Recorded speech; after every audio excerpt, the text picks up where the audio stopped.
Welcome, everyone. I think most attendees have joined us now. Still some coming in. Welcome, everyone, to this webinar. This is the second edition for today, especially for our friends in North America. And today we're talking about something a little different for us at Scientific Info and Private Assets, because we usually tell you a lot about indices and benchmarks, but today we're going to tell you about funds, or how to benchmark funds. So this is an interesting area where we haven't done a lot of research in the past, but we've done a lot of research recently, and we have a lot to say. So this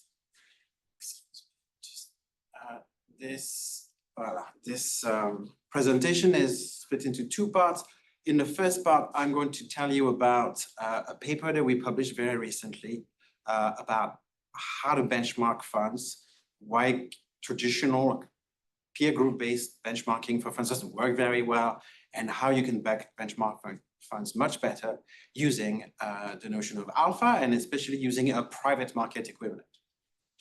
So that would be the first part, and I will then pass the mic to my colleague Abhishek, who will present you something very new, and actually that we haven't published yet, that we will publish next week, which is our league tables and ratings of the managers and the funds which are in the study, but this time at the individual level. And it would be very interesting to see how these managers rank once you start to compare them in terms of alpha generation, but also in terms of alpha persistence. Okay, so first, let me get into this question of how to benchmark investment funds. And in particular, something that you all know, because you've all struggled with that, and whether you're an LP or a GP, how to benchmark funds using raw data that's been usually contributed to some database by a number of managers, and why it doesn't work. Okay, so first, of course, everybody wants to be a top quartile private equity investor. But by definition, this is only going to happen 1/4 of the time. That's the top quartile. That's what it is. So 3/4 of the time, you're not going to be a top quartile investor. Nevertheless, if you're taking your fiduciary duty seriously, you have to try and pick the managers that will create the most value, that will be the best managers. And at the very least, you should try and ensure that you're picking the managers that are the most likely to create value, that are perhaps not the best of the best in terms of IRR, for example, but that at least deliver the performance of the market, the underlying market, and perhaps better than that. So that's a first point. So to do this, well, usually the approach is to use peer groups. So again, this is something you've all done. So if we try a little exercise here, we take a fund that we want to benchmark. It's GI Partners Fund 4, 2013 vintage. In the US, it has a $2 billion size, and it was in the technology sector, and we're trying to build a peer group to try and assess the IRR of this fund. So we go to our pitch book or whatever subscription, and we try to build a peer group. Okay, so first we build a rather loose peer group. So this is the table you have at the bottom of the slide. We're just going to take all the US private equity funds for 2013 that we have access to in some platform. Doesn't matter if it's PitchBook or something else. In this case, it's PitchBook. We just used PitchBook to do this, right? We didn't invent anything here or change anything. You get 89 observations, and it says that this fund is a second quartile fund. Okay, cool. But it's pretty unconvincing in the sense that this isn't just a US private equity fund. So let's try and do something a bit more precise. We take global private equity tech funds for the same vintage. We have now 36 observations, and now it says that this fund is a third quartile fund. All right, maybe we can be even more precise, and we take just the US private equity tech funds that are in the same vintage that have at least $1 billion in size. Now we have 6 observations, but it says that our fund is a top quartile fund now. So which one it is? Which one do we prefer? Which one is correct? I know which one you prefer, depending on where you are. But the truth is that none of these answers is correct. Because either there's 6 data points and you can't really tell anything, and the robustness is just not there, or there are 89 data points, but the definition of the peer group is such that it doesn't mean anything. You're comparing everything with everything else. And in between, well, who knows? Okay, so that's not very prudent. In fact, in that paper, we demonstrate that picking funds by peer grouping and using the available data like this, the reported data, is just not very different from gambling. So usually when we have a sort of live conference with people in the room, I usually ask the question, well, how many observations do you think is enough to build a good peer group? Typically, so I start with 5, usually, typically at 5, no one raises their hand. 10, a few people raise their hand. 20, most people have raised their hand by now. And 25, everybody's like, okay, that's enough, 25 data points. And I get it. It's kind of what you've learned in school, right? 20 plus data points, that's a large sample.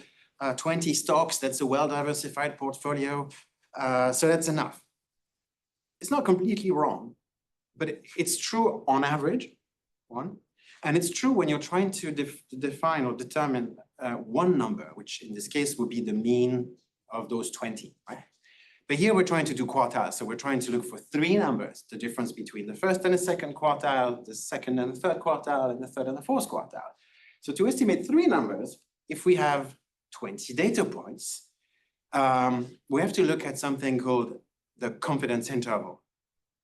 Everybody in this industry talks of quartiles, which is a statistical concept. Now, if you're going to use statistical concepts, you have to use all statistical concepts. Confidence interval is another one. And what the confidence intervals actually tell you is how likely, how certain we are that the data actually is the data point that we've calculated. So for example, if we take the 95% confidence interval for these quartiles with 20 data points, 20 2013 US tech buyout funds in this case, because that's what we were looking at, you can see that the confidence interval, the 95% confidence interval, is so large that most of the data is within the confidence interval, meaning we don't really know. We don't really know where those quartiles boundaries sit in this data. In other words, we don't know anything.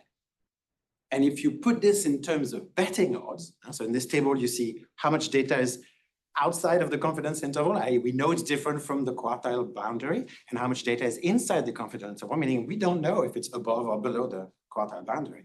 If you take this in terms of betting odds, these are really bad betting odds. This is the sports equivalent of a 3rd division team taking on, a football cup, football European Cup, or I don't know, a baseball, a first league kind of team, and the odds of winning are very low. In other words, the odds of getting the quartile correct are very low. You're most likely to get it wrong with your 20 data points. So you might think, okay, well, we need more data points. So we just go to our database and we download everything. And of course, if we do that, for example, in this case, we would use 280 data points for 2016 buyout funds. That's all we could get. Now we have no control of a sector. We have no control of the size of the fund. We actually have no control over the region as well. And we get much tighter, much better confidence intervals. Now, most of the data is outside of the confidence intervals. In other words, we can kind of say which funds are top quartile and which ones are bottom quartile, even though we still get it wrong about 20% of the time. So these are better odds. The problem is now the confidence interval, sorry, the peer group is not a peer group anymore. It doesn't really tell you anything. It's not a very fair peer group for that poor manager that we're trying to assess. In fact, this is an important thing. Started with the perspective of the LP, which is, as a fiduciary investor, you should be careful what you pick, because this is what you should do for your members. But for managers, this is equally frustrating. They get put in the wrong quartile with the wrong peer group. The data is misclassified. The data is not homogeneous. And it's almost always unfair. In fact, I think it's equally frustrating for managers compared to LPs, perhaps even more. So, okay, what else are we going to do? So here, let me make a little sidebar. I'd like to make a point that's important. So far, we've been talking about comparing funds in terms of peer groups, right, and having more or less data to compare them in a more or less robust manner. In other words, we've only been comparing the funds. And the point I want to make is that these funds, what do? They're private equity funds. They buy private companies and they sell private companies in a market which we call the private equities market. And it's a market that's very large. As far as we can tell at Scientific Info and Private Assets, we estimate the size of this market, tracking 1.2 million companies in more than 150 countries, to be about $65 trillion of market cap at the end of last year, or 120 trillion of enterprise value. It's a big market, right? It's pretty much a big chunk of the world economy because most companies are private. And this market is driven by market forces, driven by supply, and the price of companies is driven by supply and demand for the equity of these companies, and of course by the economy itself. So there are many actors that determine the price of these assets, and the fund managers, they're just some of these actors. So if we focus on this universe and say, okay, well, maybe let's only look at the companies that private equity managers tend to buy. They have a certain size, they're not too large, they're not too small, they have usually a certain profit profile, very profitable or not profitable at all because they're new companies and they're developing fast. We can do this kind of exercise to try and look at the style of companies, the private companies that PE managers buy. We find around 200,000 companies in the same 150 countries and still represents $20 trillion of market cap.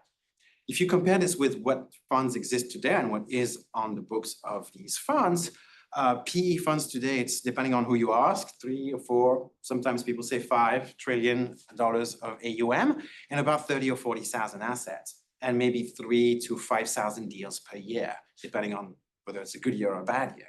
At the moment, it's more like 3,000. So what that means is that private equity funds only own a small share of a much bigger private equities market. And that means that they're basically active investors, if you want. They're active funds. They dip in and dip out, just like any other active equity manager, except that they're not buying listed equities, they're buying private equities, right? So they're long only, we know that because there's no shorts in private markets, there's no derivatives, or not much anyway, that has just something to do with the price of the asset. And they are investing in a much bigger market. In other words, they don't make the price. Okay? So this is really important because what that means is that when we're trying to benchmark funds and select the best managers, we should be comparing them with the market, not with each other. When you compare active managers in the listed equity space, you don't compare them with other listed active equity managers. You can do that, it's interesting, but mostly you compare them with the market, right? Same thing. So a more prudent approach, rather than doing this sort of gambling thing with IRRs that are, we don't know where, because we only have so many data points, would be to compare private equity funds to a market so that you can tell the difference between the impact of the market on their returns and how much they outperform this market. In other words, so you can tell you can separate the beta from the alpha in their returns. Okay, so what a prudent investor would do is make sure that, again, that they pick the funds that can at least beat them, at least deliver the market returns, because private markets are difficult to access, and also ideally do better than that. So this may sound familiar now. You might think, okay, he wants to use an index like a PME. And it's not completely wrong, but I don't want to use a PME. Why? Because the PME is the public market, and the public market is the wrong market in this case. So it doesn't really tell us that much. If you do a PME using a listed in equities index, say a Russell 2000, S&P 500, MSCI, or whatever you want, you're going to get, usually you're going to massive alpha. That's something we'll come back to. And what you'll learn is that, well, probably investing in private equity is more interesting, or at least it delivers more returns than buying a cheap index fund, which is not completely uninteresting, but it's really not enough information to select the best managers, and especially not to know which managers beat the private market. So what you need is a private market equivalent. You need to use a private market index. Guess what? That's what we do. So that brings me to the second part. How are we going to measure this alpha and this beta, right? So our little catchphrase at the moment, you've all heard TVPI is the new IIR. Well, no, alpha is the new IIR. Try it this way. So we've been producing indices now for 6 years. We started with private infrastructure indices. They're now widely used. And last year, we launched these new indices to cover, at the end of last year, to track the private equities market. Okay, so these indices will give you the performance of the private equities market. In other words, private companies, those 1.2 million companies, or a selection of them, and not funds, right? The way we developed this, the way we produced this, as we have done before for infrastructure, is with an asset pricing model. We use this asset pricing model, which I won't delve into today too much because we have done that in previous presentations, is recalibrated every month. We observe new transactions, new private equity deals, which have certain characteristics, that are exposed to certain factors and certain sectors in certain countries, etc. And we recalibrate our asset pricing model every month. And the beauty of this model is that it predicts the average price by segment of the market with great precision. So not only does it predict the average price, so say we look at deals 1 month and we look at the EV to EBITDA, the average EV to EBITDA, or the average price to sales or price to book of all these deals, this model actually will tell you a predicted price, which is very close. So it has kind of measured taken into account all the systematic market effects and removed all the idiosyncratic part, which is specific to each deal. But when we look at the results that this model predicts by segment, by sector, by geography, etc., again, we get very close to the average observed price all over time and in different places, in different parts of the world or in different segments. So what we can say with this model is that on average, we predict the right price. So we use this model to shadow price more than 1 million companies every month.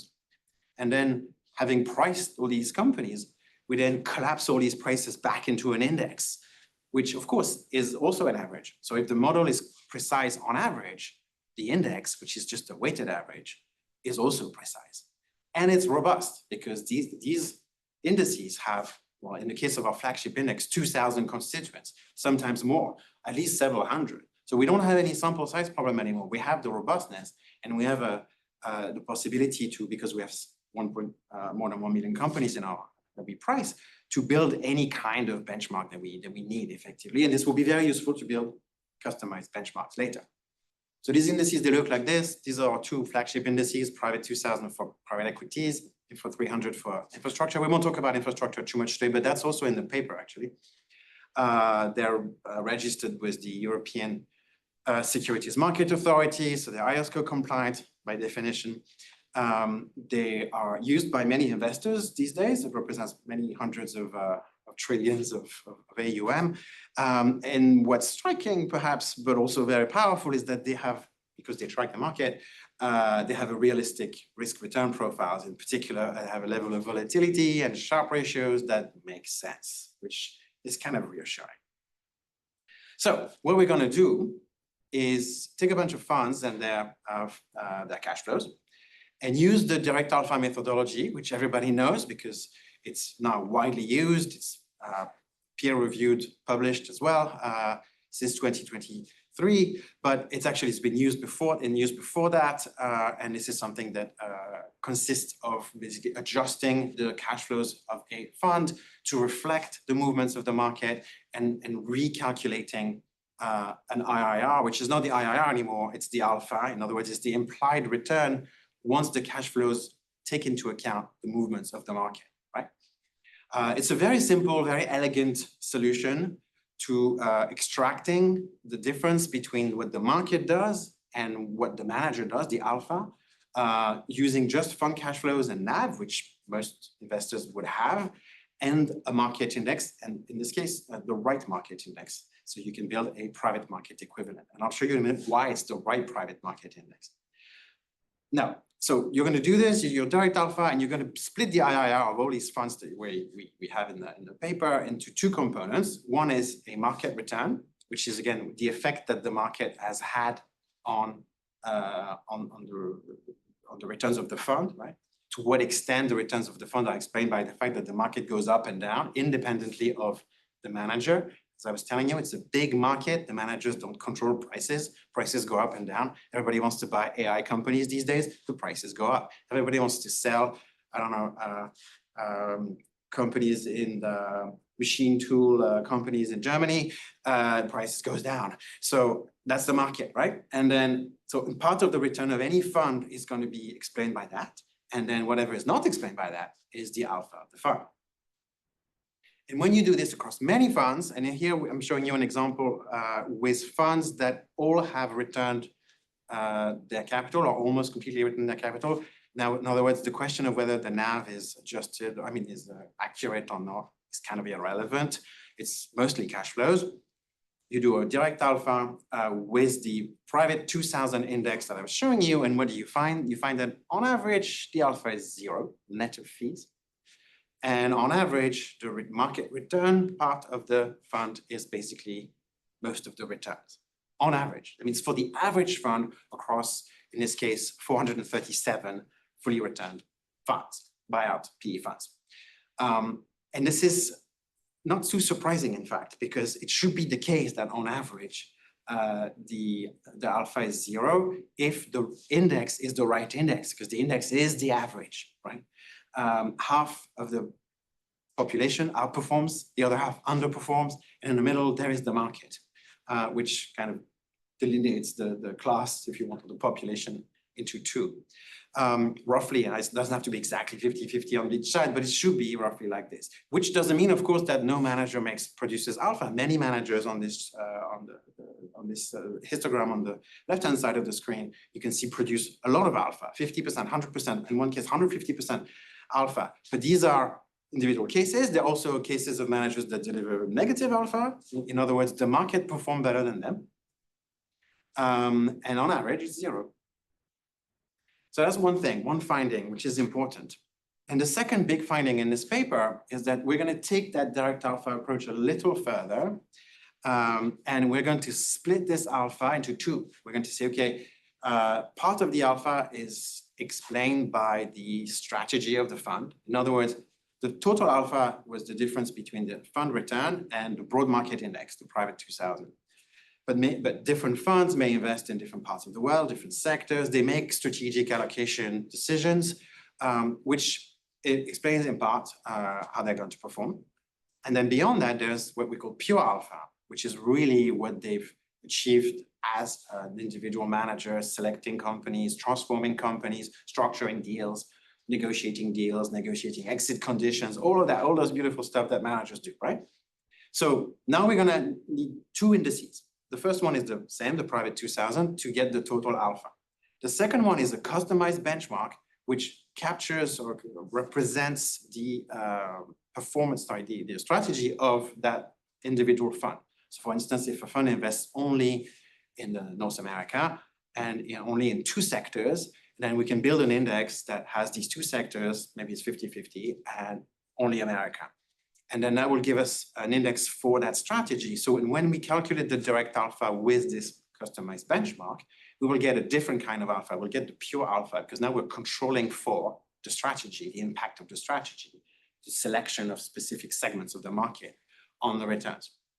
And of course, the difference between the two, the difference between total alpha and pure alpha, is the allocation alpha. It's the effect of that difference, right? So it's also a very simple math, very easy to calculate if you have this customized benchmark that corresponds to the strategy of the fund. And if you look at, again, across hundreds of funds, what that looks like, you find that most of the returns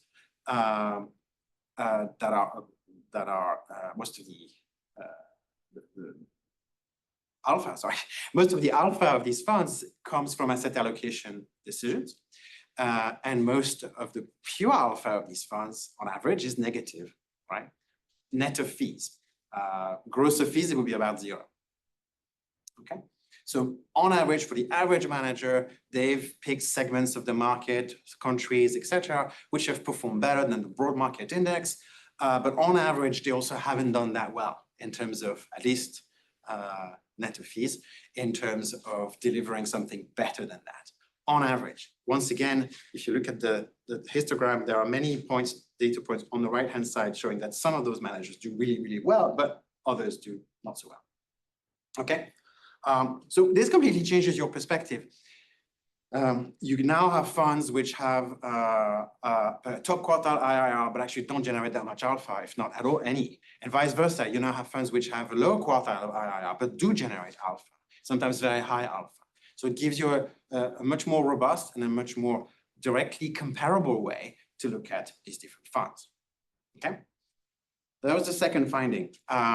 The third finding and final finding in this paper is the question of persistence. Do managers that deliver positive alpha, therefore beat the market, private market, do they do this again and again, or is it more random? Another very classic question from the literature on mutual funds, hedge funds, etc., where you measure alpha. And in this case, and it shouldn't be a surprise, we find that it's for all the funds taken together, it's basically 50-50. So it says coin toss on that side. It should say coin toss, obviously. Sorry for the typo. So it's basically 50-50, which makes sense because as you just heard, 50% of the, on average, 50% of the funds are above the average, 50% are below the average, and the average is 0. So if you look at everything together, 50-50 chance you're going to get left or right, you're going to get positive or negative alpha.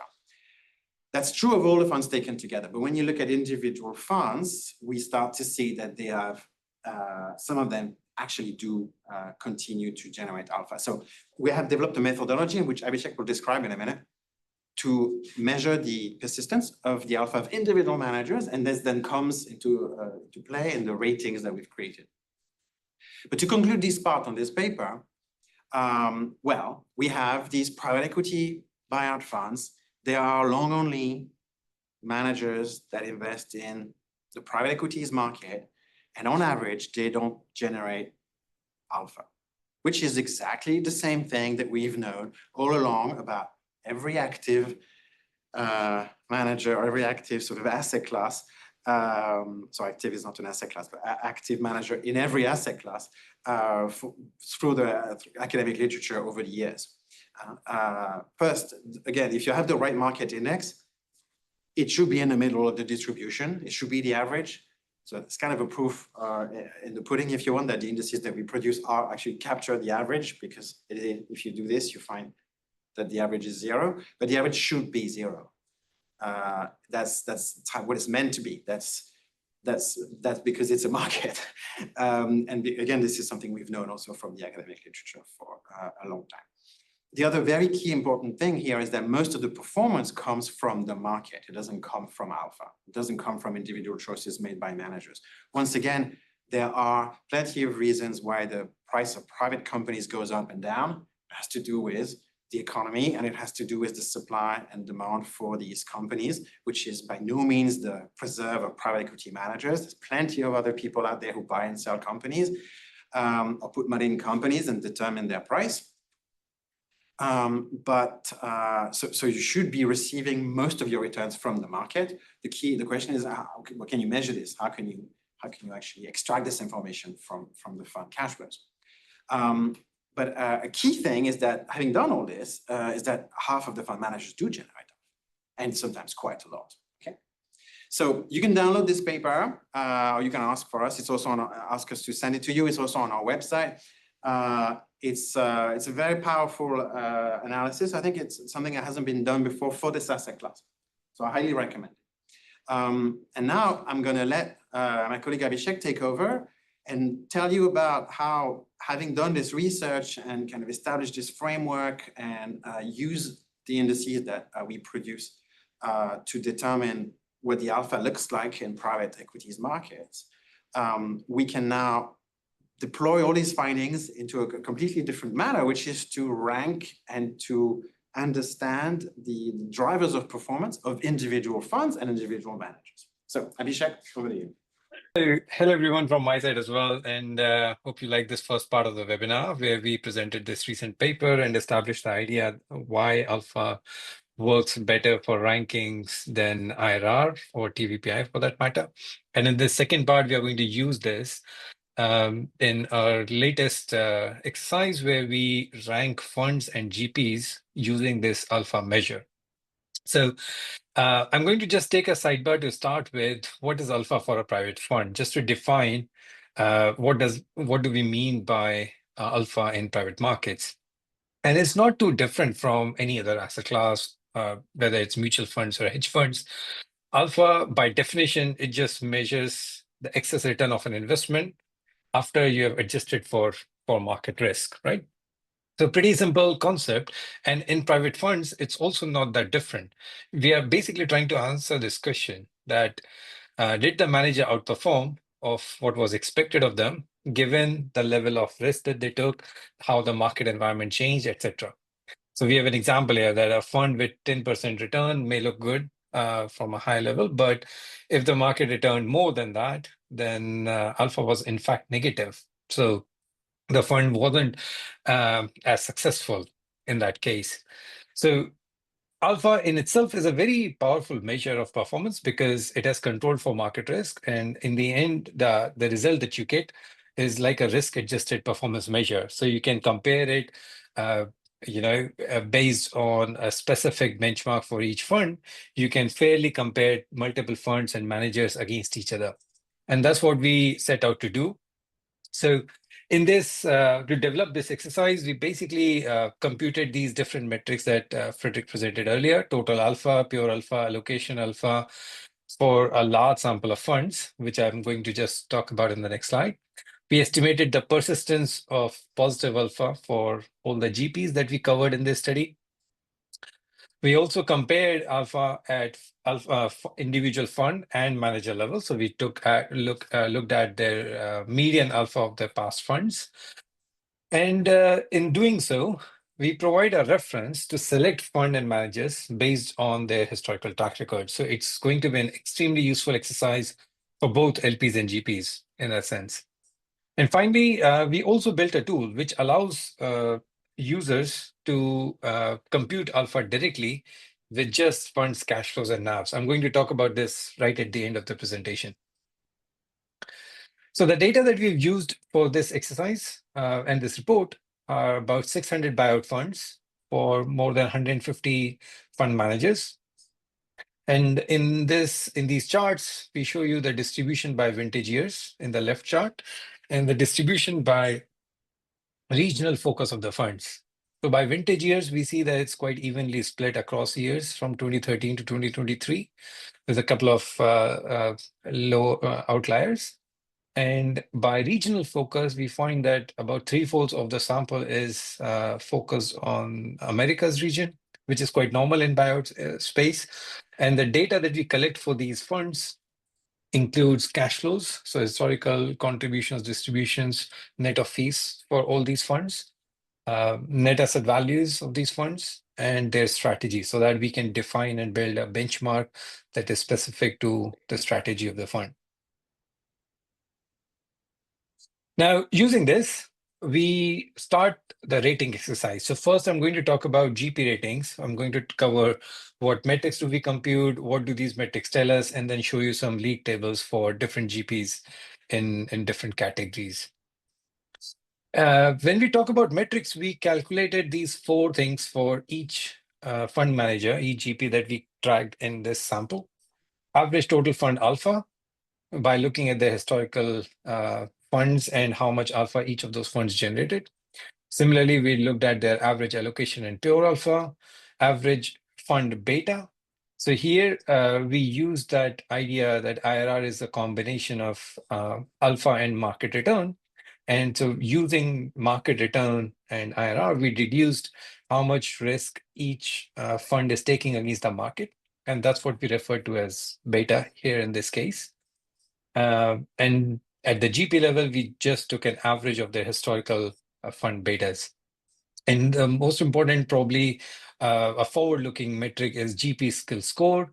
So we here computed the probability to deliver positive alpha and then use that to compute GP skill score. I'm going to talk about it in more detail in this slide. So persistence is obviously an important question because ultimately the reason you're looking at their track record is to make some forward-looking decisions. So to do this, we applied a Bayesian beta binomial model to assess the likelihood that a manager will deliver positive alpha again based on their track record. It is essentially a four-step approach. First, we start with a balanced view based on this research that we showed you in the first part. We assume that there is a 50-50 chance of success for any manager, and we defined it as a beta distribution. Uh, and this is backed by the research that on average, alpha across all the funds is 0. So there is essentially a 50-50 chance of success for any manager. And then as managers launch new funds, we model each of these processes as independent binomial models, and we updated the expectations. So the more alpha a manager delivers, the more likely they are to do it again, essentially. And this process carries on as we see more and more funds delivering alpha for some manager. And using that, we calculated the skill score, which is essentially a standardized manager alpha. So between 0 to 1, we have it on standardized scale, and we multiply that by the probability of persistence. That's what we call a GP skill score. And just a few words on why it matters. First, it helps identify truly skilled managers, not just the lucky ones. Second, it adds confidence to selection of managers, to making allocation decisions for a fund, etc. And finally, and perhaps the most important thing, it turns the historical performance into more of a forward-looking signal. That's why we call it GP skill score that investors and GPs can use. Now, just on the ratings, we create a rating card for each of the fund managers that are in the sample. A rating card looks like this. I'm going to talk about each of the different items that are covered in this rating card in the following slides. But essentially, we are trying to create a snapshot overview of the ability and tendency of each manager to generate alpha. That is, their tendency to outperform the market. The ratings, they combine all these measures of alpha, market return, beta that we just talked about, and they give you one holistic view of a manager's historical track record. Just a note that we compute these ratings for managers for which at least 2 funds are available, so that we can talk about their persistence and skill score. If they have only 1 fund in the track record, then it doesn't mean much in terms of persistence. Right. So the first item that we cover in this rating card for GPs are stars. We give star-based rating on 2 levels. One is strategy in the peer group, and second is the size of the GP. The number of stars basically represent the percentile rank of the GP in among their peers. And there are 3 strategy peer groups on the first level. So multi-strategy, buyout and control investments, and special situations and restructuring. We'll rank GPs in each of these categories individually, peer groups. And then there are 5 size peer groups: micro GPs up to 2 billion, small GPs up to 7, all the way up to mega GPs with up to 350 billion AUM. So again, we will map or rank GPs in each of these size categories. And these size thresholds aren't random. They are based on the percentile distribution of the AUM of the funds, the managers that we track in the sample. We also publish the performance metrics for each GP in their historical track record. So some simple things like how much average alpha they have generated in their historical track record, pure alpha, market beta, and so on. And also their skill metrics. So what's the probability of delivering alpha again? For that GP, what's their skill score depending on their historical alpha and probability, and so on.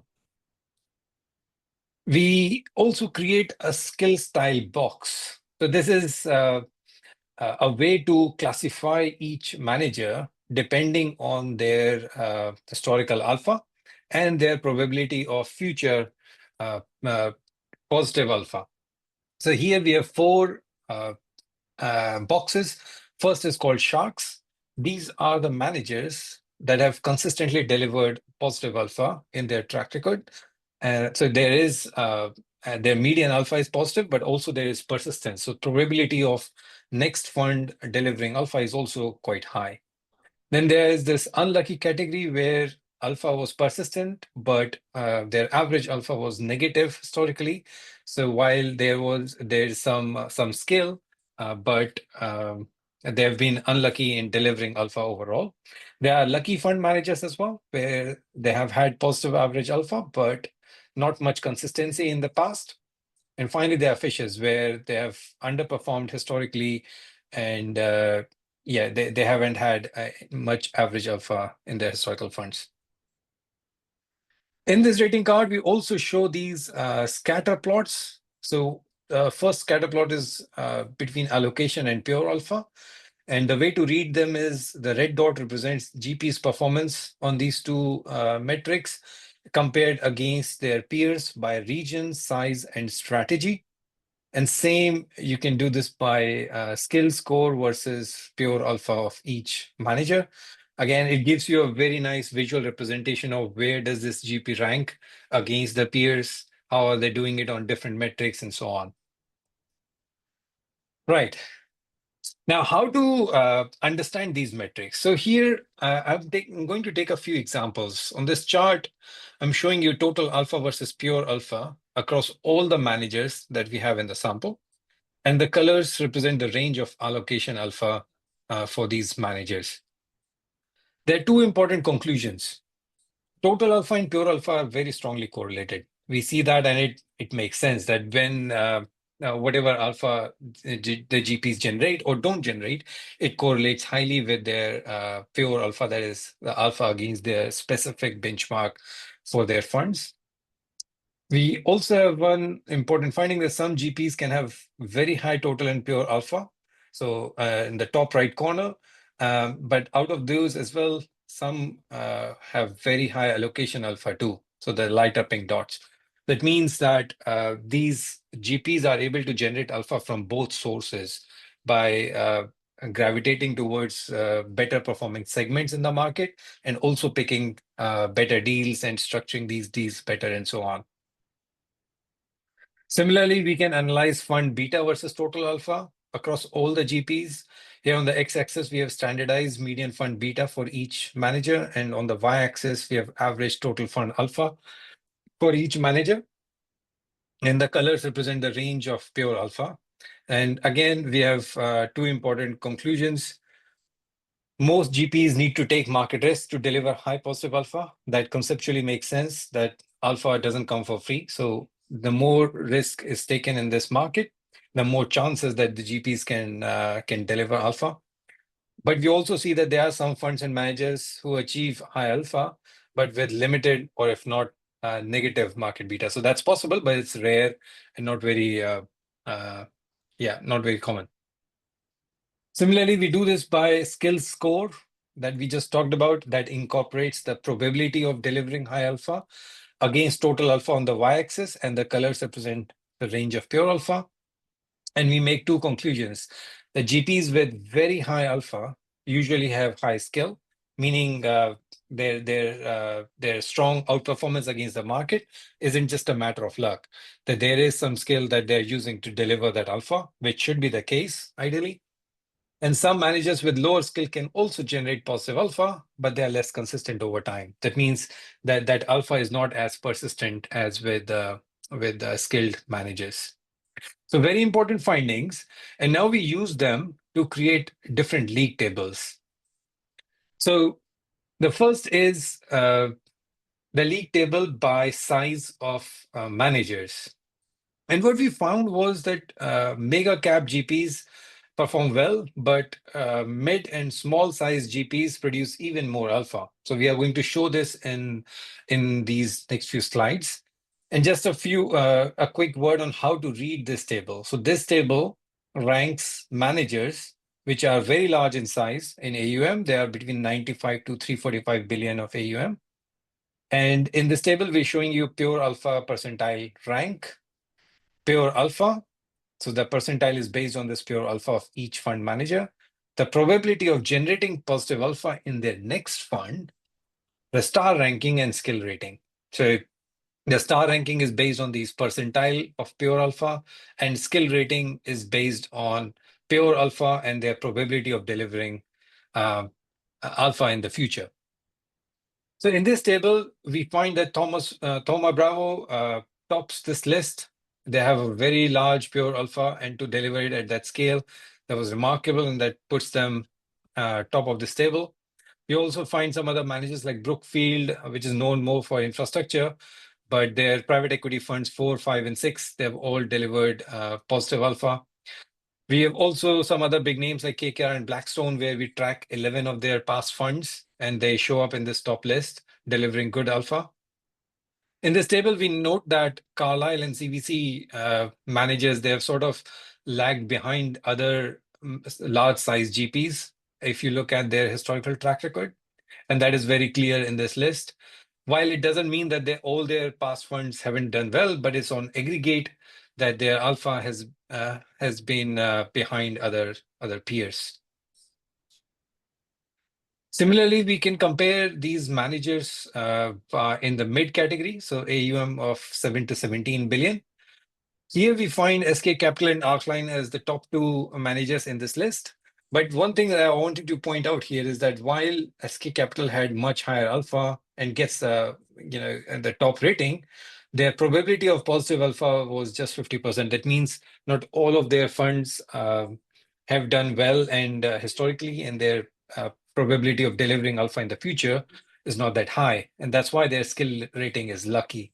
That means they are delivering high alpha, but it's not as consistent, as opposed to Arcline, for example, which has lower pure alpha, but also a higher probability of delivering alpha, and they are termed as shark. So the important thing to see here is that the top 10 list is a mix of lucky and shark managers, as is the case in the real world. You can't have all the sharks. So yeah, that was an important conclusion here. Similarly, we look at the small GPs with AUM 2 to 7 billion. There are some big ones like Avista Healthcare Partners. They are big in healthcare, and they've generated quite high positive alpha over their portfolio of about 45 healthcare companies. Needs Equity Partners comes in second.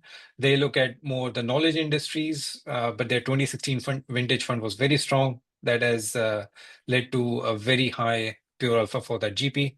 Overall, all the 10 GPs in this list, they are in the shark category. That means they have generated high pure alpha in the past, and their probability of positive alpha is also quite high. Similarly, we can look at the ratings of individual funds. Here we calculate these same metrics that we talked about earlier: total alpha, pure alpha, allocation, beta of each fund, and how much market return the fund generated from taking on that risk.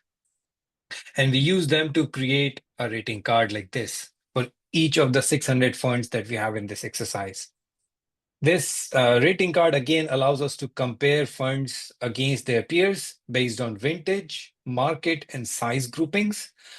LPs and GPs can use them to compare funds on a like-to-like basis, and it offers a very transparent view of the performance after taking risk into account. So just to explain each of the items covered in this rating card, first is stars. How do we assign them? We look at these three categories: vintage peer group. So based on the fund's age, we have defined three groups here: that the funds which have returned their capital 2012 to 15, the funds that are fully invested 2016 to 19 vintages, and the funds that are still investing 2020 to 2023 funds. And the fund will be categorized in each of these three peer groups and compared against them. The market peer group is by region: North America, Europe, and Asia Pacific focus of the fund. And fund size groups, they are from micro to mega based on the percentile of the fund size. We also show in this rating card the actual performance that the fund had. So IRR, the split of IRR by market return and alpha, the split of alpha into how much of that was due to pure alpha versus allocation, and a market beta measure that is after taking into account the risk that each fund has taken to deliver that market return. We also created a risk-adjusted style box for the fund, which is quite powerful, and the naming convention sort of makes sense on its own. Creator funds are the ones with low beta and positive alpha. That is, these funds are taking lower risk in the market, but are able to generate a high alpha. These are value creating funds.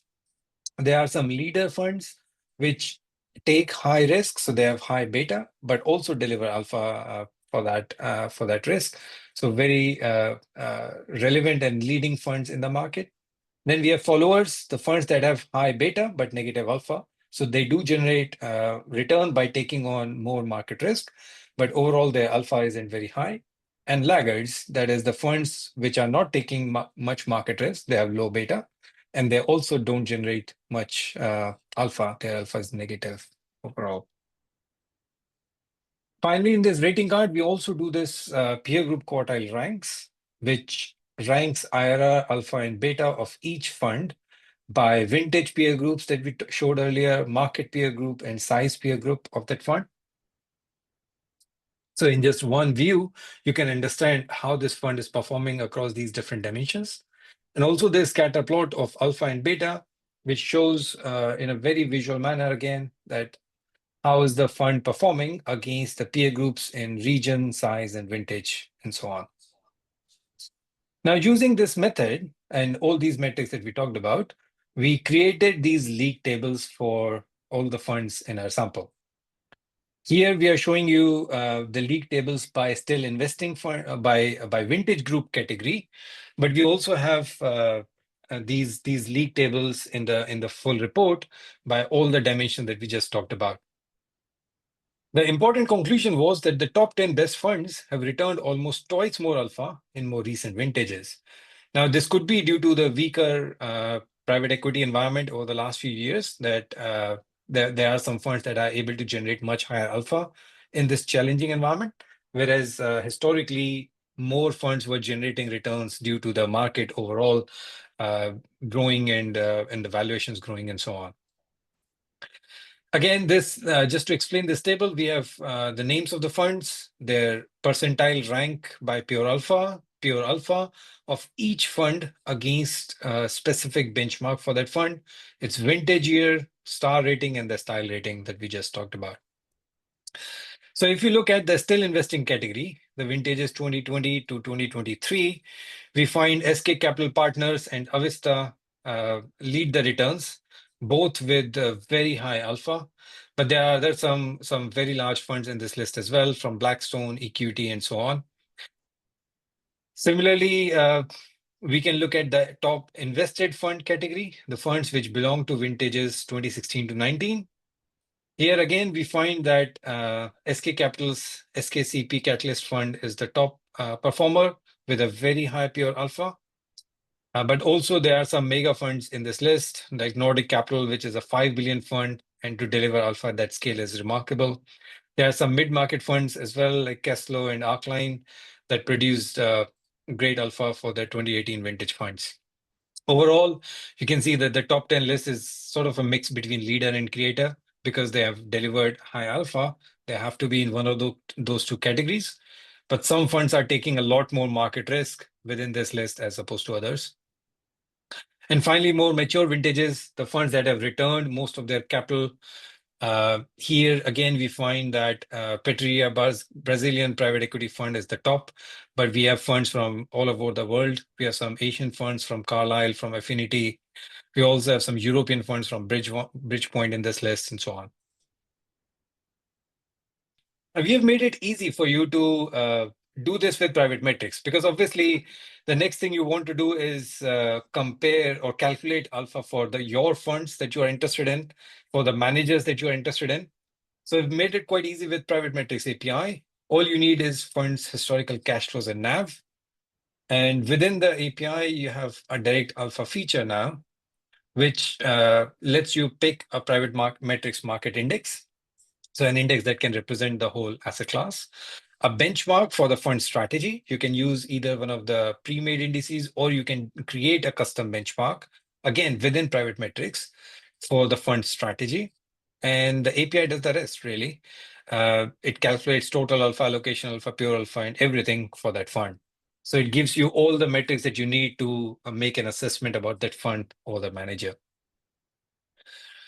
So just to conclude this, we are going to launch this league table and ratings report next week on April 10th.